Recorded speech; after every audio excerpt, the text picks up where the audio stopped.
Welcome to the GAF1 Power Rankings, looking at the driver power rankings after every week's Grand Prix. 10 drivers will make these power ranking lists. They're not standings. They're just an effort to look at who's trending based on the most recent Grand Prix. Come with me as I run through this week's power rankings. Welcome back to my channel. I am Greg Allen of Greg Allen F1. Portuguese Grand Prix in the book. Really fun beginning, first half of that race. A lot of really good battles out there, some really impressive overtakes to start it, and then we kind of fell back into the norm when we got to who was going to win and find themselves on the podium. Overall, I thought it was a pretty interesting race. I want to get you into the power rankings before we head to Imola this weekend, top 10 drivers, and moving forward, I think I'm going to just leave Lewis Hamilton up there. It's no surprise that he's going to be number one on this. I'll talk about him when we get there. But until someone does something extravagant to take Hamilton out of that top spot, we know he's going to be there. So if you want to get to that number 2 and click on to another video, I won't blame you. Lewis Hamilton, guy to beat, 92 wins, stands alone. We'll talk about him a little bit more later, though. Let's talk about the drivers just below my cut line, my honorable mentions, and guys who just missed out in my top 10. So George Russell has a really good Grand Prix. We saw him as far up as 7th place for a whole lot of the race on Sunday in Portugal. I thought he looked really good, and I wanted to put him up there because he had a chance for points again, doesn't quite get it done, pitch strategy doesn't work out his way, but he was up in 7th place, looked really solid, and there's all these rumors going around that he might not have a seat in 2021. Sounds like those might have been coming out of the Checo camp. We'll see if that's actually true. That's what George Russell says.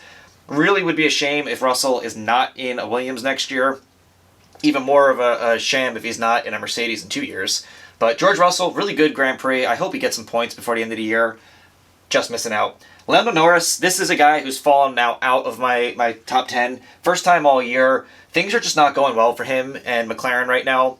Specifically Lando Norris. Nothing that he really did here. He gets spun out and run into by Lance Stroll. It ruins his day. McLaren had a blistering fast start to the race on Sunday and just had a couple things compound and go wrong for them, but much worse for Norris than Carlos Sainz. And this is kind of keeping a run now of Lando Norris not having a lot of luck over the last 5-6 Grand Prix. A really great start to the season for him in McLaren, and it's kind of getting soured here. So he's got about 4 or 5 Grand Prix now to turn that around and have some positive going into 2021. But right now, things trending the wrong way for him, and for the first time, he drops below my cut line. Lance Stroll. I almost put him on this board just because I wanted to talk about how bad his Grand Prix was. He had a really great start to the season. I've been a huge fan of the way he started the season.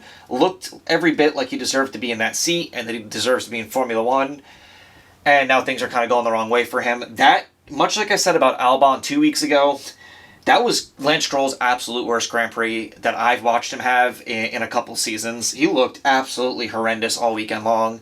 Has incidents in practice, multiple incidents during the race, and it kind of looked like Racing Point parked him just because he didn't look good again, and it kind of reminded me of Alex Albon just 2 weeks earlier. Lance Stroll gets parked and taken out of this Grand Prix. They said there was damage on the car, which there probably was, but he really looked uncomfortable and not having the ability to actually race that racetrack. Really bad luck for him, and it kind of brings up all the questions that people have had traditionally with Lance Stroll, whether or not he really deserves a ride in F1. A little harsh after just a couple bad Grand Prix. The beginning of his year was good. Really not looking good, though, with Lance Stroll. Horrible. So no way he's making my top 10 right now. Coming in at number 10. Kimi Raikkonen comes in at number 10 for me. He sits very far back in the points, just 2 points on the season. And Alfa Romeo, a Ferrari-powered car, has not looked well or very competitive or fast all year long. But Kimi Raikkonen's going to make my list for a number of reasons. He's had some good races this year. And if you look at his statistics, especially against his teammate, he's looked pretty good in the car he's had, but he makes my top 10 list, and maybe the most controversial person on my list in this week's power rankings, but he makes it because of his first lap. That's one of the best first laps I've ever seen a driver have since I've been watching Formula 1. Absolutely legendary stuff to go from where he was and get all the way up as far as 7th or 6th on that first lap. Just brilliant driving from Kimi Raikkonen. As the day went on, especially on the straightaways, he was getting overtaken one by one until he finally fell back to 11th, just missing out on the points. But he's going to make my top 10 because some of these power rankings that I take into account when I make them is who's trending in an upward trajectory. Kimi Raikkonen looked fantastic in that Grand Prix, and he's looked really good over the last 4 or 5 races. It's just he doesn't have the car to back it up. I truly believe if you put him in a better equipment, it'd be the Kimi of old. Still absolutely capable of being as competitive as the top drivers in Formula One, and he showed that once again on Sunday. So Kimi Raikkonen in 10th. Coming in ninth place for me, Esteban Ocon. Renault continues to be very, very solid. They have a little bit of an off week for them, which is awesome. Both their drivers finished in the points, just towards the end of the pack in points, coming in 8th and 9th place. Also a rare week that Esteban Ocon finishes ahead of his teammate, Daniel Ricciardo. He had an amazing race, staying on old tires for an extremely long distance and extended stint, way further than I think anyone thought he could go on that. He might have been able to make it to the end of that Grand Prix without pitting if that was allowed. But regardless, if he gets a safety car, Esteban Ocon may have podiumed in that race. At the very least, he would have definitely been in the top 5. Really good race for him. Fantastic job for him holding the tires together and extending that stint as long as they could, hoping for that safety car. Doesn't work out for him. Still has a really good day in the points. And I really think that he's pushing that needle forward and getting better and better. And I know he's been under some criticism recently because of how good Daniel Ricciardo has been. But I think he's starting to really get it together. And I think Esteban Ocon is going to secure his ride long-term with Renault. All right, coming in 8th place for me, this is where I'm shaking up my power rankings a little bit. Valtteri Bottas is going to fall to 8th. I had him way further up in last week's power rankings, but I'm trying to look at who's trending. Not where they are in standings, but how they're trending. Bottas finishes 2nd, and he's obviously not been bad by any means. He's still getting results, but here's why he's way down in 8th place for me now. I'm looking at the bigger picture for what Valtteri Bottas' expectations were and goals for the season were. And his goals were to close the gap to his teammate Lewis Hamilton and have a chance at winning the Drivers' Championship this year, as well as helping Mercedes confirm and win their Constructors' Championship. On that account, he's doing absolutely what Mercedes wants him to do. But when it comes down to his personal goals about closing the gap to his teammate and maybe winning himself a Driver Championship, the last 2 weeks have done nothing for him. And if you consider going a couple weeks before that where he gets a really poorly timed retirement as well, this race, here's the reasons why I dropped him down to 8th from last week. He gets overtaken by Hamilton pretty easily, and he cannot hold on to his tires the way Hamilton does and protect them and get a little bit more distance and speed out of them. Just everything he needs to do to actually close the gap on Hamilton. Hamilton just keeps showing in the same exact car and equipment how much better he is than Valtteri Bottas. And I really like Valtteri Bottas. I'd love to see him win a title, but you have the same equipment and the same drive that Hamilton has, and Hamilton just keeps upstaging him every single week, week in, week out. And at this point, the Drivers' Championship is out of reach for him. There's no way, unless Hamilton has retirements in 4 of the next 5 races, that Bottas really has a chance at winning the title. So for him, I think you consider this a failed season for what he's looking to do. So for me, that drops him way down. There's some controversy that was going on in the Mercedes garage. He wanted to go on the soft tires there and take a shot at Hamilton there. Mercedes said that's not how they do business. And maybe that's accurate. Maybe it's just from a performance standpoint. They saw what was going on with the soft tires, and it probably would have actually hindered him even further had he got onto the softs. So in the end, I don't think it mattered. Either way, he's not closing the gap to Hamilton, and for me, it was time to drop him way down in these standings because for what his goal was in the bigger picture of his career in this season, he's trending the wrong way. Even though he's still finishing 2nd and getting on the podiums, the distance between him and Hamilton is growing, and for me, that's trending the wrong way for where he is. Compared to anyone else, he's number 2, right? Maybe number 3 with Verstappen, but compared to what he was trying to achieve this year, kind of dropping down the standings for me. All right, another reason why I had Bottas down in 8th is that there were other drivers that absolutely deserve to go up the power rankings because they're trending up, and if I don't move Bottas down, there's no place for them to go. One of those drivers is Carlos Sainz. Really, really happy for him and for McLaren. He's had a lot of races where every other race he was having a retirement, a mechanical failure, or something taking him out of the Grand Prix. Now it looks like he's starting to build that momentum and put together some consistent runs. He led this race for a while. He jumped right out, passed both Mercedes, and got himself in the lead. It was so fun to watch. As a McLaren fan, I hope I see more of that moving forward from them. But for him, what a talented race car driver he is. Makes all the right moves there. Even calls it easy, which I thought was a little cheeky of him. I understand what he meant by that, but he was feeling it. speed-wise, power-wise, Mercedes eventually took him over again, and then he had some issues too that he had to kind of battle off and battle back from. Winds up with a really solid 6th place finish, and he's starting to build some momentum, as is Ferrari, by the way. They're starting to build some momentum, so his future looks pretty good. I think he's going to be just fine at Ferrari. They're going to figure it out, if not next year completely, but by 2022, I think Ferrari will just be fine. And Carlos Sainz is starting to gain that consistency, that momentum, and I expect him to have a really strong end of the year. He definitely deserved to move up at least one spot on my power rankings. All right, coming in 6th place on my power rankings, Charles Leclerc, Ferrari, and hopefully I'm not colorblind, by the way. I think this is red. But regardless, Ferrari, Charles Leclerc. Leclerc's had a really, really good couple of weeks. How impressive has he been? Ferrari does look like they're starting to gain some speed and some momentum back. But again, when you compare him to Sebastian Vettel, who also does finish in the points this week, but when you compare him, he's just so far ahead. He quietly has a really, really strong performance the entire Portuguese Grand Prix. We never saw him because he was kind of in between the leaders and that second midfield pack, just kind of running his own race. Comes home with a really solid 4th place finish. And if you're Ferrari right now, all you can do is really put your car in position to where if something happens mechanically or a racing incident between the top 3, maybe he gets a podium there.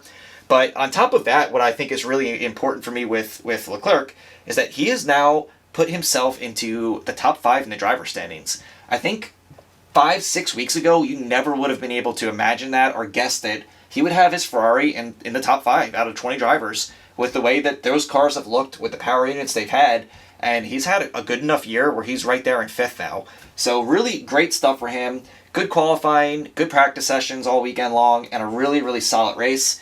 And Ferrari's starting to slowly move that needle the right way. And when you have a driver like this who's getting that much more out of the car right now, really good stuff. Again, I didn't want to leave him just in 7th because his week was better than not moving up in my power rankings. So he gets 6th. Coming in 5th place, top 5 for another week, Daniel Ricciardo, dropped him 2 spots. Maybe a little bit of an overreaction. He's 4th in points, looking fantastic. Renault maybe doesn't have the best week. I think strategies just didn't work out for them, and they maybe lacked the pace a little bit. Well, some other cars surprisingly had more pace than they usually do. But either way, another really good week for Renault. Both drivers finishing in the points. Ricciardo looks really good still. Not the strongest race he's had all year, but still a solid 9th place points finish for him.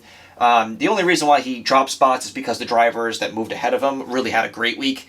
So Ricciardo, I think he'll be in this top 5 the rest of the year. Obviously Renault is going to look at this week and hope that Imola goes a little bit better, where they're more towards that 4th through 6th area with both their cars, where they've been most of the season. But either way, Daniel Ricciardo's been really, really great. I've loved watching him race all year. I fully expect him to have a strong finish and a couple more podiums in the next 5 Grand Prix. And then I can't wait to see him in that McLaren next year. So, Ricciardo, 5th place, solid week. Coming in 4th place is Pierre Gasly, who puts on another fantastic show with AlphaTauri and is rewarded with a contract for 2021.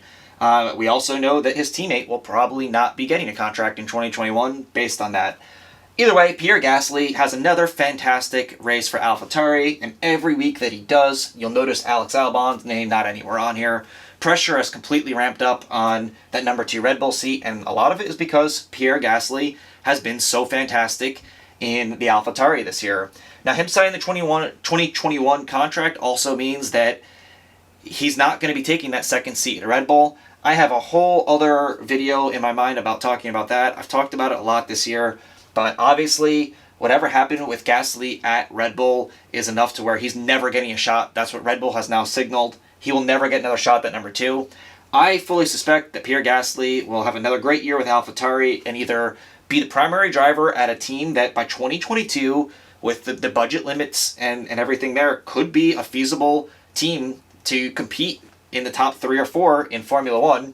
Or if they don't turn out that way, Gasly is opening doors for him to go to other teams. Renault comes to mind, but I think he's really starting to open up a lot of opportunities for himself. He keeps performing week in, week out. He has completely turned around the narrative around his career this year, and it's been great to watch. He was super awesome. And how much do you love watching these Grand Prix and him come on the radio all pumped up whenever he has an awesome overtake? He's feeling it this year, and it's been so fun to watch, even if it might be at the expense, maybe not the expense, but hurting Alex Albon, who I hate to see what's going on with him, but he has not looked good. Gasly has been fantastic. He also moves within a point of Alex Albon in the standings, so really disastrous for Albon and really fantastic for Gasly.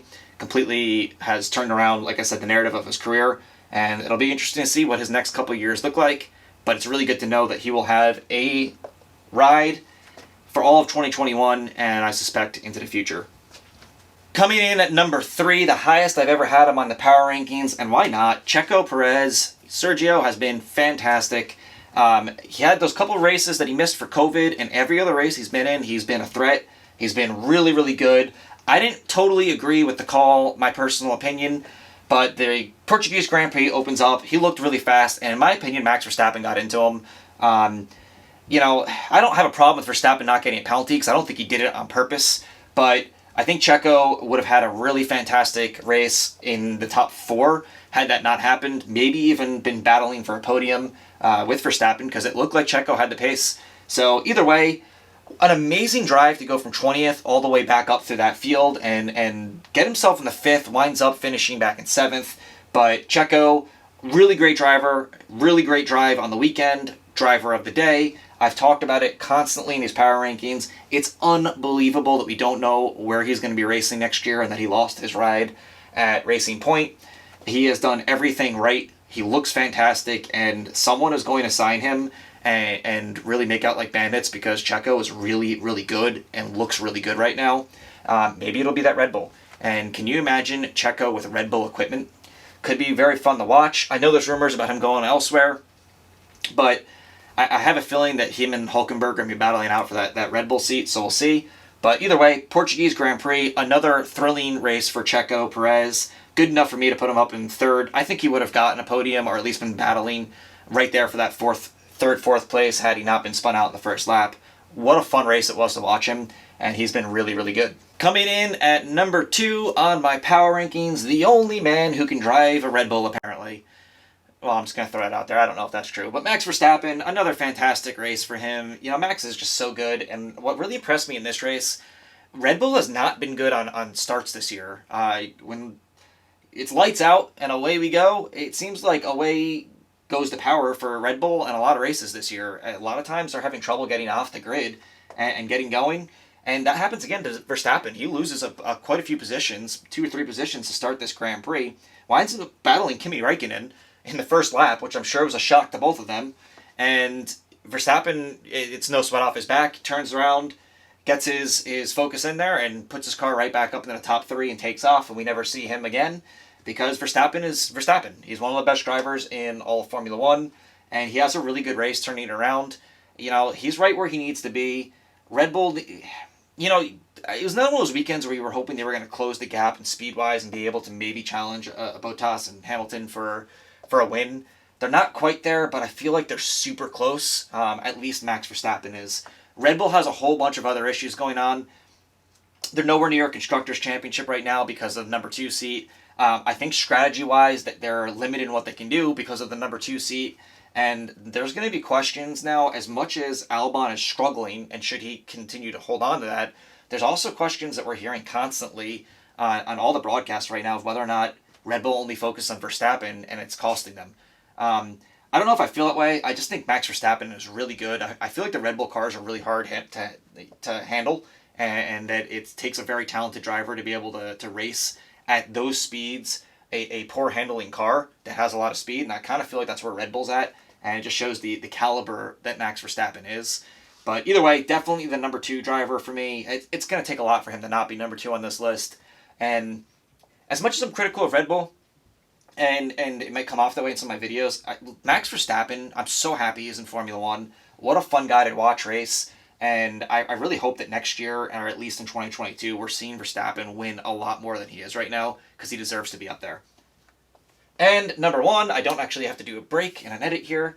We talked about it earlier, Lewis Hamilton, 92 wins, stands alone on the top of the mountain for wins in Formula 1. The guy's flawless. Like him or hate him, I say it every single video.